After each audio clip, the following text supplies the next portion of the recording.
Bienvenue à l'émission Regard de la diaspora. Aujourd'hui, nous allons parler d'un sujet qui fait couler l'encre, qui brûle tous les lèvres. Il s'agit du sujet du renouvellement de la classe politique en Afrique. L'Afrique qui compte aujourd'hui 54 pays et nous avons dû constater que beaucoup de présidents ne quittent pas très rapidement leur poste. Et ceci amène beaucoup de critiques dans le monde entier. Alors, pour en parler, nous avons à ma gauche Mélina Sémou et à ma droite Ibrahima Sidibé Pommier. Alors, Ibrahima, qu'est-ce que vous pensez vraiment du renouvellement de la classe politique en Afrique? Mais la situation, alors la question de fond, c'est donc le renouvellement de la classe politique. Moi, je pense que c'est un sujet important. Pourquoi? Parce que quand on regarde l'actualité politique et sociale du continent, on voit un continent en ébullition, un continent qui bouillonne justement par les conflits, par les mouvements de population. Et on a donc une gouvernance qui a du mal à suivre. Donc, ce qui pose un vrai problème. Même chose sur la question du leadership. Donc, ce qui fait qu'on revient toujours dans nos débats et dans nos discussions souvent au politique. Et je pense que le rôle central, c'est vraiment le politique. Pourquoi le pouvoir politique est encore détenu par des gens qui sont là, qui sont comme une caste, donc très âgés par rapport à la société qu'ils veulent gouverner. Donc, on parle souvent de ce décalage. Et moi, je pense que c'est vraiment lié au problème de sous-développement du continent et au fait aussi que ces élites ne comprennent pas les enjeux ou font tout pour rester au pouvoir. On s'accroche. J'ai donné quelques exemples, des Paul Biya, des Wade, des Houphouët-Boigny, des présidents qui sont encore en exercice, donc le président malien qui est d'ailleurs dans des situations extrêmement délicates, qui vient de tirer sur sa population, et je reprouve d'ailleurs totalement ce geste. Alpha Condé, qui est toujours dans une situation où on tripatouille les constitutions, donc j'en passe, enfin. Donc le but, c'est ça, c'est comment faire en sorte qu'il puisse avoir une nouvelle génération, une génération préparée, qui puisse provoquer ce changement que tout le monde attend. Eh oui, un changement qui normalement devrait peut-être amener l'Afrique à un certain niveau. Cependant, on va écouter Madame Mélina à ce propos.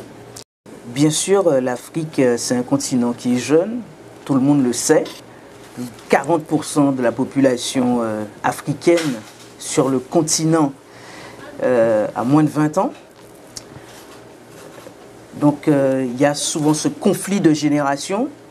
Les défis quotidiens que doivent relever l'Afrique et le monde ont besoin aussi de ce renouvellement des énergies et de nouvelles compétences. Mais le jeunisme n'a jamais fait preuve d'excellence ou de meilleure gouvernance. J'en veux pour preuve Emmanuel Macron, le président de la France, a 42 ans. Et Donald Trump, le président des États-Unis, a 74 ans. Celui qui est en pole position pour le remplacer certainement à la fin de l'année, c'est Joe Biden. Il a quel âge? Il a 77 ans. Angela Merkel, chancelière de l'Allemagne, a 65 ans.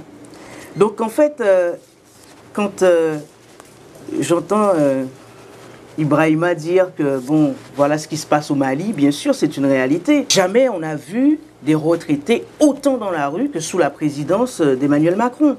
Je suis d'accord pour qu'il y ait un renouvellement des politiques, et c'est nécessaire, mais je suis bien placé pour le dire. Moi-même, je me suis frotté plusieurs fois à la population guadeloupéenne pour des élections. Donc, bien sûr, je pense qu'il faut ce renouvellement de la classe politique. Et ça, c'est dans le monde.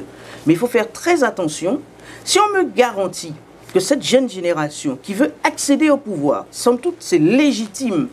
Mais comme je lis souvent sur les réseaux sociaux, comme j'écoute à la radio, comme je vois à la télévision, ou cette jeunesse qui dit souvent il faut que les vieux s'en aillent, etc. Et ça, je ne pense pas que ce soit une bonne façon de faire.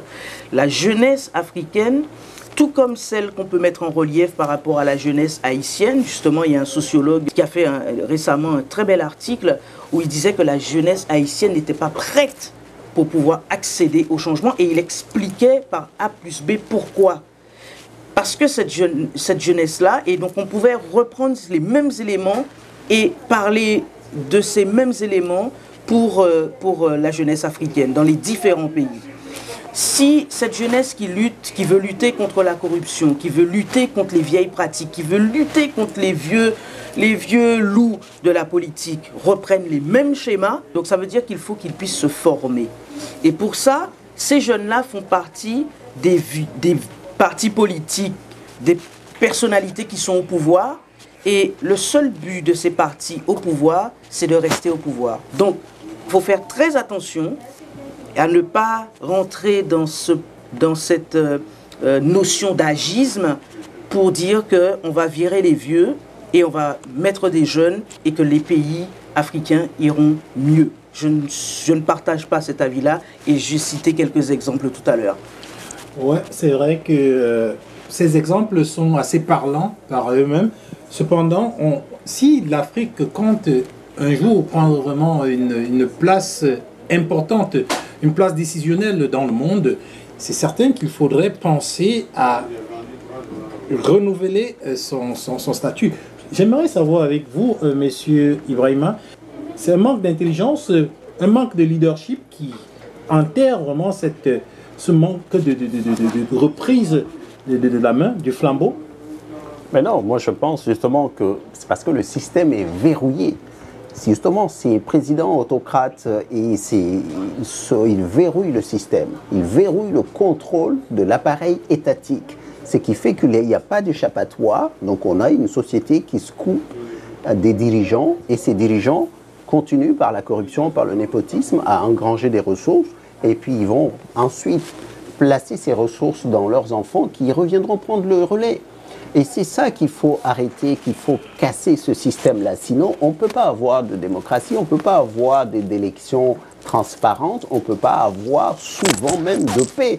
Quand on regarde la situation de presque guerre civile de la plupart de certains de ces pays, c'est en partie, pour moi, je pense à ça. Le fait que ça ne se renouvelle pas, ou ça se renouvelle très peu. Mais par contre, je n'ai pas dit, je suis d'accord avec toi qu'il ne faut pas faire du lagisme ou avoir peur des vieux, ou on dit on va vieux. Non, l'Afrique est une société où chacun a sa place, le respect dû aux aînés, moi j'y crois, je pense que c'est important.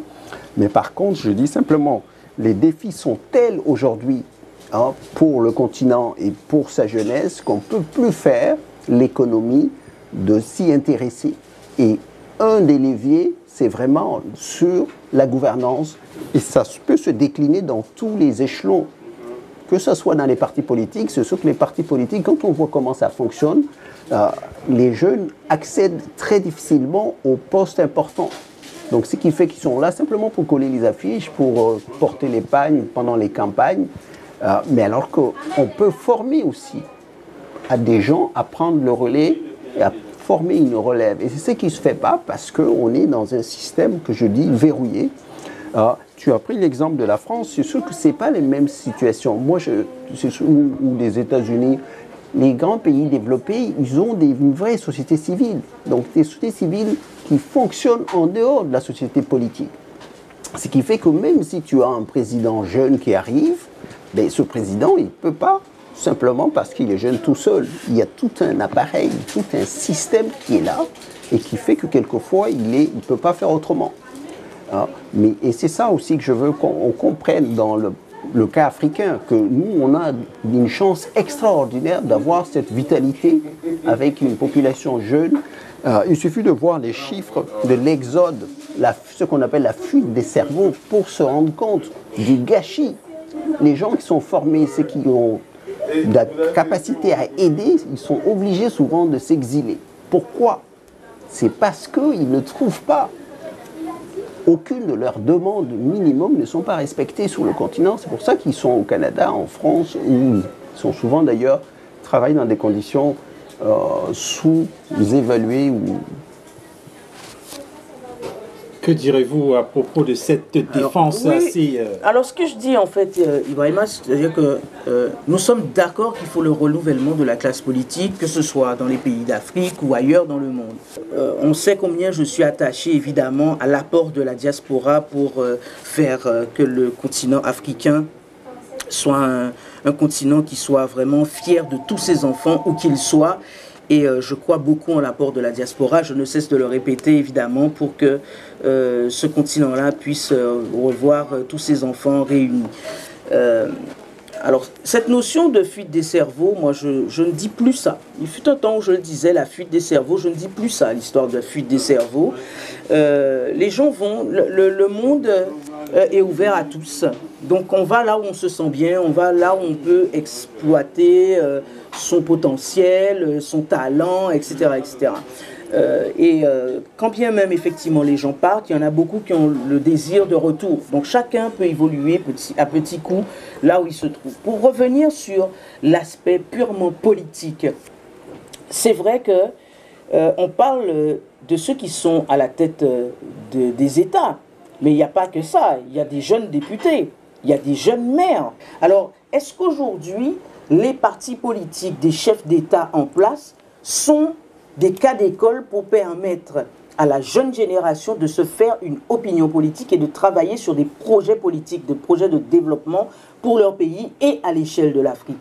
Je ne le pense pas. Il faut de nouvelles donnes politiques, une nouvelle vision politique, et ça se construit à travers des personnalités qui sont parties du continent, donc des Africains qui sont dans la diaspora évidemment, mais c'est aussi sur le terrain, parce qu'on ne peut rien faire, on a beau avoir des idées en étant au Canada, en France ou ailleurs, c'est sur le terrain que ça se passe, parce que c'est sur le terrain qu'on gagne les élections jusqu'à preuve du contraire.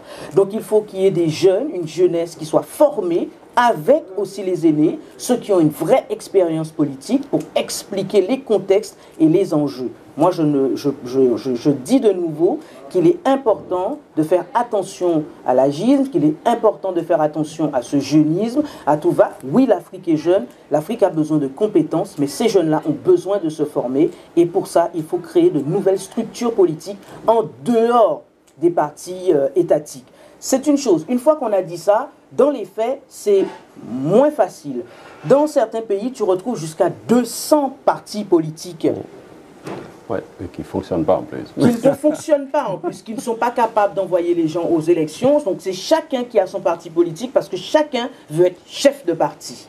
Donc c'est tout ça qu'il faut changer. Et en réalité, aucun de ces partis ne travaille sur un programme politique. Ils ne participent pas, hélas, à la formation politique de ces jeunes qui veulent s'investir, qui veulent développer leur territoire. Quand on t'a appris depuis jeune que si tu veux t'en sortir, c'est qu'il faut faire de la politique, comment tu veux sortir de cela? Donc en fait, tu ne fais que retranscrire ce que les aînés ont fait, ceux-là même que tu réprimandes, ceux-là même que tu ne veux plus venir au pouvoir. Moi, je te dis, Ibrahima, oui. Moi, certains jeunes me font peur, pour ne pas dire la majorité des jeunes me font peur. Quand ils veulent arriver au pouvoir, ce qu'ils veulent, c'est évidemment manger. Et ils te le disent, on va manger maintenant. Donc est-ce que c'est ça qu'on va faire pour pouvoir construire un vrai leadership politique? Non. Il faut aussi penser en amont. Est-ce que déjà au niveau de la Constitution, ça ne pourrait pas permettre qu'on puisse niveler cela? Beaucoup de constitutions parlent de l'âge minimum pour se présenter, qui est autour de 30 à 40 ans, mais les pays africains majoritairement ne parlent pas de l'âge pour quitter. Est-ce que vous ne croyez pas que c'est une option qu'on devrait considérer? Une option, pourquoi pas, mais moi je trouve qu'il faut une opposition. Le problème aussi, le fond, c'est les oppositions. Pourquoi les oppositions africaines sont totalement écrasées souvent par le parti dominant qui est au pouvoir. Tu es au pouvoir, tu manges. Tu n'es pas au pouvoir, donc tu es complètement livré à toi-même. Donc ce qui fait qu'il y a cette espèce de transhumance qui se fait chaque fois qu'il y a une élection. Les gens vont aller tout de suite au parti qui veulent gagner, tout le monde se rallie. C'est pour ça que dans certains pays, on a créé carrément un statut, on a donné un statut à l'opposition pour qu'il y ait un chef de l'opposition qui puisse être rémunéré, qui puisse avoir donc des ressources pour pouvoir s'organiser et apporter la contradiction au parti au pouvoir, les partis dominants. Mais même dans c'est le cas au Mali, par exemple. Oui, mais ça change pas. Même dans cette situation-là, quelquefois, on se rend compte que c'est compliqué. C'est pour ça que moi, je reviens toujours au système. Comment changer le système? C'est pour ça que c'est vraiment le système. Il faut absolument qu'on puisse, depuis la base, créer de l'émulation, oxygéner les structures sociales pour faire en sorte que les idées émergent. Et une fois que ces idées émergent, parce qu'elles partent d'en bas, elles sont captées par les partis politiques qui vont les transformer en programme. C'est là, en ce moment, qu'on peut avoir une compétition saine. Le fond, pour moi, c'est ça. Il faut qu'on trouve des moyens de redynamiser nos sociétés, de faire remonter des idées. Il y en a énormément dans la jeunesse, il y en a énormément dans les quartiers populaires, il y en a énormément chez les femmes, dans tout ce qu'on appelle l'informel. Mais il faut que les partis politiques s'organisent pour aller chercher ces idées et les transformer en programme. C'est ce qui ne se fait pas et qui se fait moins. Donc on a simplement des compétitions de gens qui veulent venir au pouvoir pour se servir. Et alors que c'est ce cycle-là qu'il faut changer. Si on ne le change pas, ben on va continuer toujours. Et je suis d'accord avec toi qu'on peut avoir des jeunes qui vont se comporter comme des vieux. On a plein d'exemples. Donc, mais par contre, je dis, si les gens arrivent en groupe par génération, je suis sûr que les changements vont être visibles. Et visibles pour les gens, pour les Africains. Et moi, c'est ça qui m'importe. Aujourd'hui, l'exemple du Rwanda est patent. Ça se voit. Qu'est-ce que Kagame a fait? Il n'est pas jeune, il n'est pas aussi jeune, mais Kagame s'est entouré des gens compétents, des gens d'horizons divers et qui ont simplement à cœur leur pays et qui veulent travailler, qui seront rigoureusement évalués. Et ça donne des résultats. Donc je ne suis pas du tout dans le fétichisme de l'âge. Je dis simplement, est-ce qu'il ne faut pas regarder quelquefois, quand on a des présidents grabataires sur des pays qui ont des enjeux énormes, je reviens sur le cas du Mali qui est tragique, un pays qui est en guerre, qui est la moitié du pays occupé, on a un président qui est malade, qui n'est pas en bonne santé et qui veut toujours s'accrocher et qui tire ensuite sur sa faute. Vous prenez la reprise, la relève des jeunes. Cependant, il faut bien que ces jeunes soient assez compétents pour pouvoir aspirer à ce pouvoir-là. Et ça, vous dites que les vieux, ils ne veulent pas laisser le pouvoir et qu'il faut qu'ils lâchent le pouvoir. Cependant, si les jeunes qui doivent prendre le pouvoir ne sont pas capables de prouver qu'ils sont à même de diriger le pays, je pense qu'il y a un problème là. Mais comment veux-tu qu'ils ne soient pas capables si on ne les prépare pas? C'est pour ça que je dis, je reviens toujours à l'État. Le rôle d'un État, c'est d'organiser le pouvoir sur le territoire. Il faut des écoles qui fonctionnent, des universités qui fonctionnent. Quand on voit l'état de la plupart des écoles, des universités africaines, c'est déplorable. Des années blanches à répétition, du Sénégal à Djibouti, des jeunes qui sont livrés à eux-mêmes, ou des professeurs qui sont obligés de coucher avec leurs étudiantes pour avoir des notes. Donc on a un système totalement à refonder, à revoir. Et parce que c'est l'avenir, la jeunesse. L'école, c'est la clé. Et cette jeunesse doit se baser sur le passif. Donc c'est pour ça que je pense simplement, et que certains dirigeants ne voient pas ces enjeux-là, alors qu'on voit les conséquences tous les jours. Il suffit de voir ce qui se passe en Libye, ce qui se passe dans la Méditerranée, ce qui se passe dans le drame de nos guerres civiles, et Dieu seul sait qu'on en a sur notre continent. Je ne parle pas de la RDC ou du Sahel. Donc c'est ça le fond. C'est un problème de survie. Pour moi, c'est important qu'on puisse avoir des dirigeants capables de faire face aux enjeux africains, tout simplement. Maintenant qu'ils soient jeunes ou vieux ou très vieux, s'ils sont compétents, efficaces, pourquoi pas? Mais par contre, on ne peut pas gouverner un pays où 45% de la population a moins de 20 ans en ayant 73, 90 ans. Et comme Konan Bédié qui veut se présenter. Qu'est-ce que Konan Bédié peut proposer aujourd'hui à la Côte d'Ivoire qu'il n'a pas fait? Ben, écoutez, c'est une question qu'on va adresser à Madame Médina. Non, moi je suis très respectueuse des populations et des nations. Et c'est la population ivoirienne qui décidera de ça en son temps. Et donc les élections, c'est à la fin de l'année. Donc on verra bien la nation ivoirienne pense ses plaies. Plus encore aujourd'hui qu'hier. Je veux revenir sur un point, Brahima, quand il a évoqué par exemple les enseignants qui... tu as utilisé le terme obligé de coucher avec... c'est une question de moralité. On n'est pas obligé de quoi que ce soit. C'est une question de moralité. Et tout comme dans l'éducation et comme dans tous les systèmes régaliens, et particulièrement au niveau de la politique, l'éducation et la moralité, ça doit devenir effectivement un élément fondateur, un élément premier de la démarche politique. Les jeunes ont besoin de s'en sortir. Ils ont tout le temps entendu leurs parents leur dire que si tu veux t'en sortir, il faut faire de la politique. Mais ce n'est pas dans un bon sens. Et je le répète, ça, c'est faire de la politique pour pouvoir s'asseoir et manger. Ça, ce n'est pas pour se mettre au service de la population et au service de son territoire. Je suggère, comme ça, mais qui suis-je? Je suggère que des jeunes, avec ceux qui ont de la compétence, même des anciens qui ont fait de la politique et qui regrettent par ailleurs, certains regrettent l'attitude qu'ils ont eue quand ils étaient au pouvoir. Ça passe par des élus communaux. Là, on parle des chefs d'État, mais la politique, c'est d'abord s'impliquer dans son quartier, dans sa commune. Ça passe par la municipalité. Donc, renouveler effectivement les conseils municipaux, les conseils communaux, c'est très important. Moi, je crois beaucoup en cette nouvelle génération, aider des aînés qui ont cette expérience politique pour qu'ils créent de nouvelles structures politiques basées sur l'intérêt général. Et ça, ça fera toute la différence. Ce ne sont pas les idées qui manquent, ce ne sont pas les énergies qui manquent. L'Afrique, on le répète, plus de 41% de la population, elle est jeune, elle a moins de 20 ans, cette population-là. Donc elle est dynamique, elle est pétillante, elle est bouillante, elle a envie. Contrairement à ce qu'on pourrait reprocher à la jeunesse européenne ou occidentale, en tout cas, qui a déjà tout et qui attend tout, elle a envie, elle a soif de réussite, elle a soif de justice, elle a envie de faire des choses. Donc elle est bouillonnante, pétillante, elle a envie de faire des choses.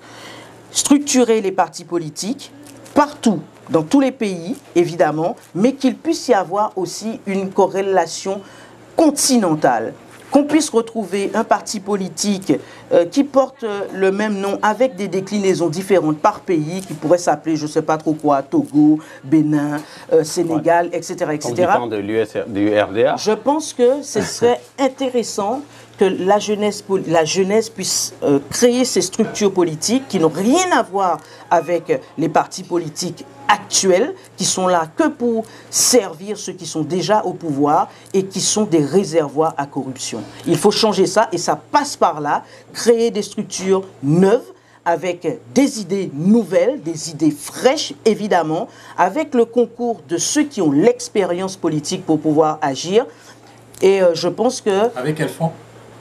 Parce que créer tout ce que vous parlez, tout ce que vous dites est très très intéressant, cependant ça prend des finances, ça prend des fonds. Et on le sait très bien que les fonds sont gérés par ces gouvernants-là qui s'asseyent et qui contrôlent tout. Il y a tout un tas d'associations qui existent et qui n'ont pas de fonds et qui ne demandent à personne et qui s'autofinancent pour faire un certain nombre de choses. Quand on veut financer un projet, on fait un programme, on se base sur un plan. Et c'est le plan qui permet d'avoir de l'argent et du financement par la suite. Donc, quand on veut pouvoir dire qu'on va faire telle et telle chose pour un pays, dans son développement, on fait d'abord un programme. On s'assoit pour dire quelle direction on donne au pays. On fait des propositions. On passe à la télévision. On passe à la radio. Nous sommes dans les journaux. On explique ce qu'on veut pour notre pays. Et à partir de là, à partir d'un programme défini qui va dans le développement économique, qui va dans le développement social, qui va effectivement faire rayonner la culture, qui va relancer des chantiers, etc., etc. C'est tout ça qu'il faut mettre en avant. L'argent se trouve. Quand il y a de bons programmes, quand il y a de bons projets, l'argent se trouve. Ce qui, pour moi, fait le plus défaut, c'est tous ces jeunes qui sont dans des organisations de leadership et qui parlent effectivement de moralité en politique. Ce sont ces mêmes jeunes que tu retrouves dans les mêmes partis politiques qui servent d'ailleurs les chefs d'État qui sont en place et qui, dans le fond, ne font que parler sur les réseaux sociaux, mais très concrètement, il n'y a pas de différence entre ceux qu'ils critiquent et leur fonctionnement de tous les jours par rapport à la transformation qu'ils souhaitent avoir pour le pays. Monsieur Ibrahim. Oui, donc le changement, pour moi, il a un prix. Le changement ne se fait pas d'un coup de baguette magique. Donc il faut des luttes et des luttes sociales. Il faut que les gens comprennent que ça a un coût. Donc c'est ça. Les pouvoirs qui sont là, par définition, évidemment, ne vont jamais laisser la place comme ça. Mais il faut une lutte démocratique. Il faut leur montrer qu'à un certain moment, ils sont en train de se scléroser. Il n'y a plus aucune alternative à proposer au pays. Et à ce moment-là, passer le témoin. Donc maintenant, comment le faire? C'est sûr qu'il y a des niveaux, mais moi je pense simplement qu'il ne faut pas attendre que la plupart de nos pays arrivent en situation de guerre civile pour prendre les dossiers en main. Parce que pour moi, les guerres civiles sont quoi? C'est simplement l'échec justement d'une certaine forme de gestion du pays ou du pouvoir. Quand les pouvoirs n'écoutent plus, ne répondent pas aux aspirations de la société, à un certain moment, ça crée des blocages. Et des blocages qui vont être ensuite instrumentalisés par l'étranger, par des intérêts souvent mafieux, douteux, et tout ce qu'on peut en dire. Donc c'est ça. Donc c'est important pour moi. Le renouvellement se fait que si ça part de l'intérieur du pays sur une dynamique interne propre aux sociétés, et c'est aux sociétés qui vont ensuite mettre le tempo. Et moi je pense, et c'est pour ça que je crois à la jeunesse, c'est la jeunesse qui va faire ça, et qui peut le faire. Elle l'a fait, comme je disais, hein, le mouvement citoyen, le ballet citoyen au Burkina Faso, ils ont réussi à faire partie de Compaoré tout seuls. Ils ont payé quoi? Il y a eu une centaine de morts. Hein. Donc c'est ça. Et ces jeunes qui sont aujourd'hui au Mali, ils sont en train de redescendre dans la rue, alors qu'en 91 c'était la même chose. Qu'est-ce qu'ils disent? Nous ne comprenons plus, ce pouvoir ne répond plus, n'a aucune légitimité. Donc ne nous représente plus. Je suis d'accord, Ibrahima, que toutes les luttes, hein, on aimerait que ça se passe dans la paix, mais hélas, mais trop souvent, particulièrement sur le continent africain, les luttes sont souvent sanglantes. Et je crois que cette nouvelle génération a le devoir aussi d'appeler à la paix, bien sûr, mais à avoir aussi d'autres méthodes. Et ces autres méthodes dont je parle, ça passe par un programme, des programmes politiques qui soient forts, qui soient réalisables, qui soient chiffrés et qu'on peut mesurer dans le temps. Donc être crédible, c'est ça. Et moi, c'est pour ça que je crois beaucoup en l'apport de la diaspora, des Africains de la diaspora, pour apporter aussi cette expertise-là avec ceux qui travaillent sur le terrain. Et que ces gens de la diaspora, ces Africains de la diaspora puissent aller régulièrement aussi sonder le terrain. Mais ce n'est pas toujours évident. Il y a un contexte politique où, rien que dans cette émission, en fait, Ibrahima, tu as dit un certain nombre de choses. Il se peut que tu sois déjà blacklisté à l'aéroport avant même que tu n'arrives dans ton pays. D'accord? Donc il y a un certain nombre de réalités. Et il faut tenir compte de ces réalités. Plein de pays, c'est comme ça. C'est généralisé? Oui, je ne sais pas si c'est généralisé, mais il y a plein d'États comme ça en Afrique où, parce que tu as osé dire ce que tu pensais par rapport à l'amour que tu portes pour ton pays et le changement indispensable pour les générations futures, tu es blacklisté. Donc ça, ce sont des réalités. Je ne suis pas non plus pour que des Africains de la diaspora agitent des drapeaux et envoient les enfants du pays se faire tuer non plus. Je ne suis pas d'accord avec ça, je trouve ça hypocrite. Le travail doit être concret, il doit être, je le dis, il doit être quantifié, il doit être chiffrable, il doit être mesurable dans le temps et ça doit profiter à l'ensemble de la population, tout du moins à une très large majorité de la population. Et donc ça, c'est important.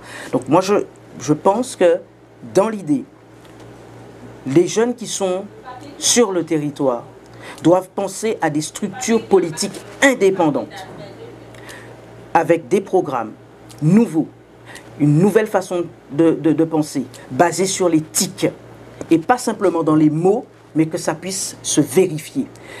Et prendre part à ces débats démocratiques, constructif, nécessaire. Le tout n'est pas aller de gueuler à la télévision, à la radio ou dans les médias de façon générale pour dire c'est pas bon, on les enlève, on les vire, etc.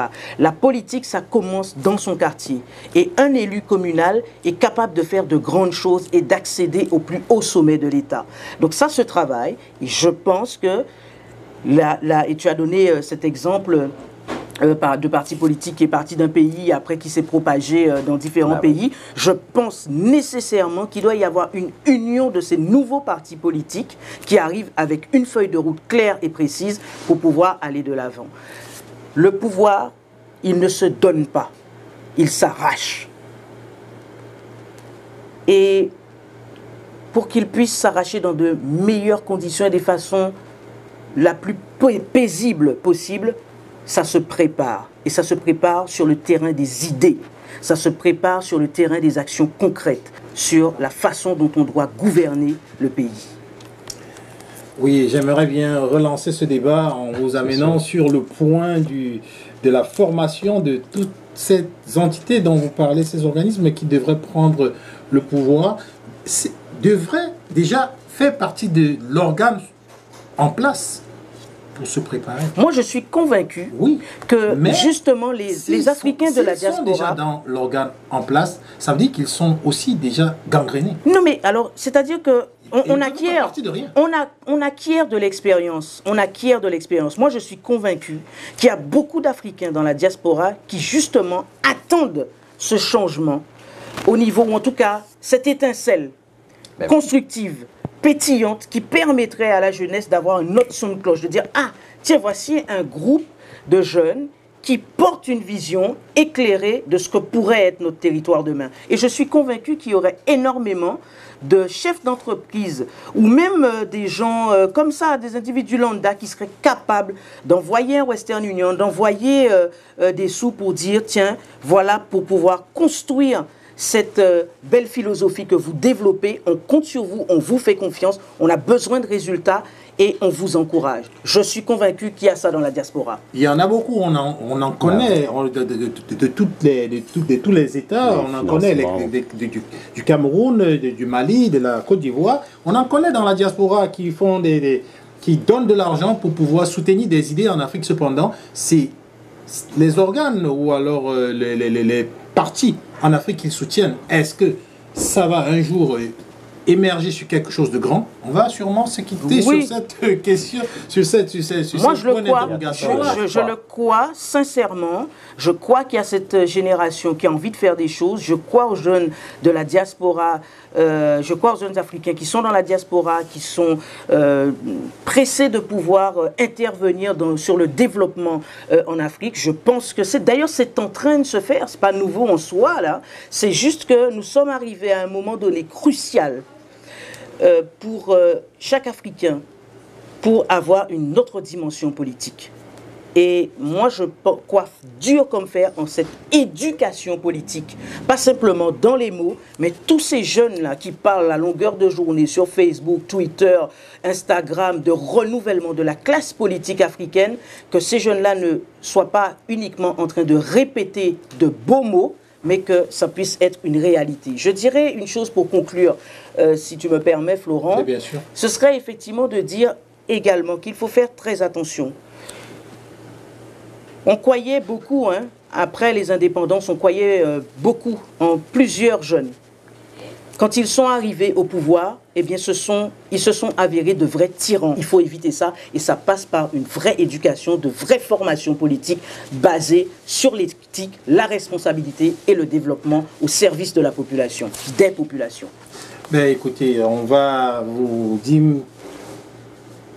Je pense que c'est une bonne façon de conclure. Oui, parce que l'éducation politique, quelque part, c'est ce qui est très important. Avant que moi-même je ne conclue, je pense que je vais laisser M. Ibrahima dire son dernier mot. Moi, je pense tout simplement que la bonne gouvernance n'a pas de prix pour nos pays. Je pense que l'Afrique, telle qu'elle vient, l'Afrique qui se développe, l'Afrique qui bouge, a besoin d'avoir des dirigeants qui soient à la hauteur de ces peuples, de ces femmes, de ces hommes qui, au quotidien, travaillent très fort, se battent pour survivre, pour s'en sortir. Et je pense qu'il faut qu'on ait des dirigeants qui ressemblent à ça, qui soient imaginatifs, qui soient créatifs, qui soient, bien sûr, avec une éthique irréprochable, parce que les temps le commandent.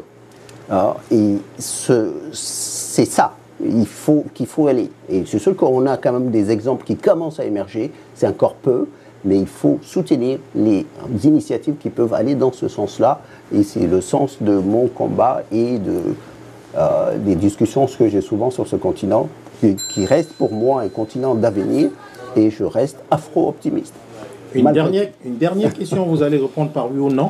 Est-ce que si on a un dirigeant en Afrique qui a 60, en tout cas qui est vieux, qui a 70, 75, 80, 85 ans, et qui fait du bon travail, lui donnerez-vous encore 5 ans? Mais aucun problème. Je reviens sur ce que j'avais toujours dit. C'est l'efficacité. Point. Et vous, Madame Mélina, aussi, la même question? Les aînés, les seniors, j'aime pas trop le terme de vieux, même si effectivement nous devons tous passer par cette case-là, mais je pense que nos aînés ont des conseils à nous donner, même ceux qui ont fait des erreurs. Et les échecs, les erreurs, c'est aussi une façon de progresser vers le mieux. Alors, chers web spectateurs, voilà, c'est par ces mots que nous allons terminer notre émission d'aujourd'hui qui portait bien sûr sur le renouvellement de la classe politique en Afrique. Vous avez dû sûrement comprendre à travers les thèmes de nos chroniqueurs qu'il est important que la classe se renouvelle, cependant qu'elle se renouvelle d'une façon progressive avec une éthique et bien sûr que le futur soit remis entre les mains de personnes responsables qui auraient une éducation politique parfaite. Alors, nous vous donnons rendez-vous pour la prochaine édition avec toujours nos chroniqueurs et un nouveau sujet. En attendant, prenez soin de vous. Bye bye.